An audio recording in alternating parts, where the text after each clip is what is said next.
Women have always been seen as the shoppers of the household, but I don't think they've been given enough respect in terms of advertising and the way in which brands speak to them. I mean, everyone's talking about women being the new emerging market, but I don't think any brands have found a way to communicate to them properly.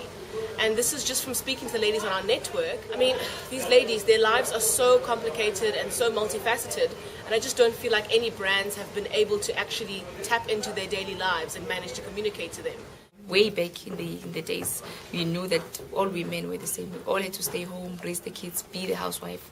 You know, the men would go out to work. But these days, we've got different kinds of women. Those who strictly focused on their careers. We've got moms, single moms, you know, moms who are married, you know, who have to adjust to all these different roles. So brands, I think, they sometimes forget that diversity, that we're all different.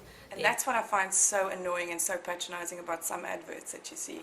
It's either you're a career woman and you're cold and your hair slicked back.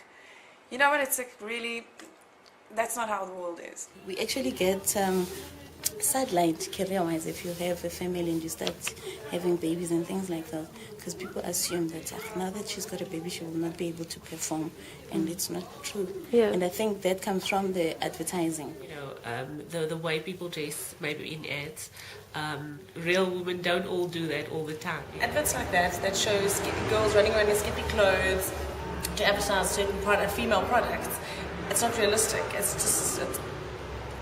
It's never going to happen, and it's just not true to life. I find it quite a lot in, you know, advertising adverts and stuff like that.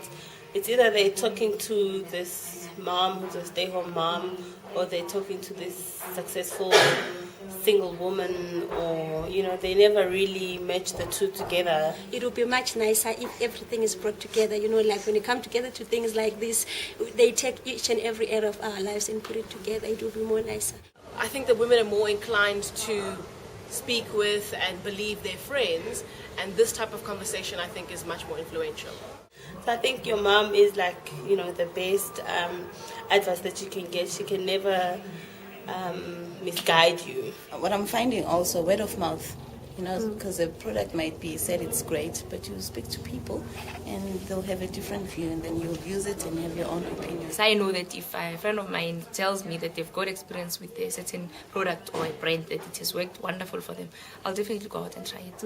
I'll obviously go to people that I think that had children before, that I think they might have. If I feel not satisfied, I go to the specialist. If I feel not satisfied, of course I do go online. So I think if they rather do more focus groups, you know, and then something like this, then Venus Networks, where you get real people and, you know, discussing products, that will help, rather than getting, I don't know, just advertising as a whole, just getting models and painting a perfect picture.